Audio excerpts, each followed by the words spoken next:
పశ్చిమాసియాలో యుద్ధం ముదురుతున్న వేళ అత్యంత కీలకమైన హర్ముజ్ జలసంధిని మూసివేసినట్లు ఇరాన్ ప్రకటించింది. దీంతో ప్రపంచవ్యాప్తంగా చమురు సంక్షోభం తలెత్తే ప్రమాదం కనిపిస్తుంది.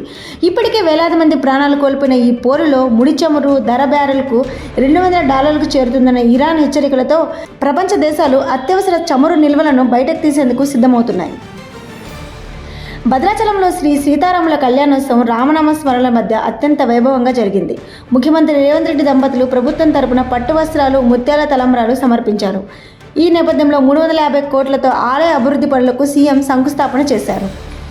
తెలంగాణ జాగృతి అధ్యక్షురాలు కవిత సంచలన ప్రకటన చేశారు. శ్రీరామనవమి పర్వదినాన పార్టీ ఏర్పాటును ప్రకటిస్తూ ఏప్రిల్ 25న మేడ్చల్ వేదికగా యువత, మహిళలకు పెద్ద పీట వేసేలా నూతన పార్టీ పేరు, జెండాను ఆవిష్కరించనున్నట్లు వెల్లడించారు. తెలంగాణ గవర్నర్ శివప్రతాప్ శుక్లా చేతుల మీదుగా సీతారాంబాగ్లో శ్రీరామనవమి భారీ శోభయాత్ర అత్యంత వైభవంగా ప్రారంభమైంది. రాత్రి వరకు కొనసాగనున్న ఈ కన్నుల పండుగ వేడుకకు భక్తులు పోటెత్తారు. దీంతో పోలీసులు కట్టుదిట్టమైన భారీ బందోబస్తు ఏర్పాట్లు చేశారు.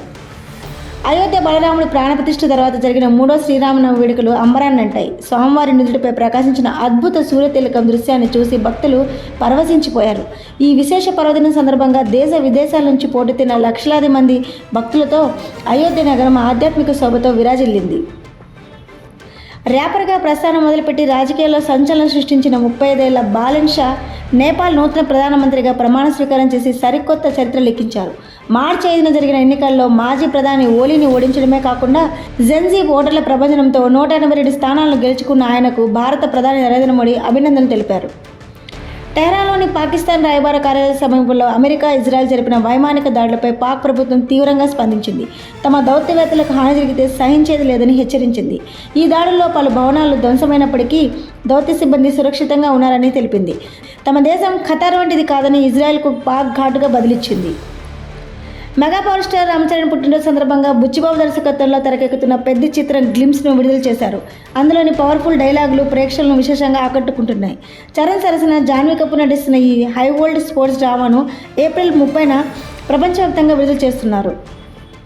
తన పెళ్లిపై వస్తున్న రూమర్లకు heroine Sai Pallavi full stop పెడుతూ కీలక అప్డేట్ ఇచ్చింది. ప్రస్తుతం తన పూర్తి దృష్టి కేవలం కెరీర్ పైన ఉందని స్పష్టం చేసింది. బాలీవుడ్ ఎంట్రీతో బిజీగా ఉన్న ఈ బ్యూటీ తాను ప్రస్తుతం సింగిల్గానే ఉన్నానని, పెళ్లి గురించి ఇప్పట్లో ఎలాంటి ఆలోచన లేదని తేల్చి చెప్పింది. జియో స్టూడియోస్ నిర్మించిన ధురంధర్ 2 చిత్రం బాక్సాఫీస్ వద్ద సరికొత్త రికార్డును సృష్టిస్తుంది. విడుదలైన 8 రోజుల్లోనే 1,088 కోట్ల గ్రాస్ వసూళ్లను సాధించి అత్యంత వేగంగా 1000 కోట్ల క్లబ్లో చేరిన సినిమాగా నిలిచింది. ఇందులో భారత్లోనే 814 కోట్లు, ఓవర్సీస్లో 274 కోట్లు వసూలు చేసిన చిత్రం ప్రపంచవ్యాప్తంగా తన ప్రబంధనాన్ని కొనసాగిస్తూ సినీ చరిత్రలో అరుదైన ఘనతను సొంతం చేసుకుంది. మరిన్ని ట్రెండింగ్ వీడియోల కోసం న్యూస్ 18 తెలుగు యూట్యూబ్ ఛానల్ను సబ్స్క్రైబ్ చేసుకోండి.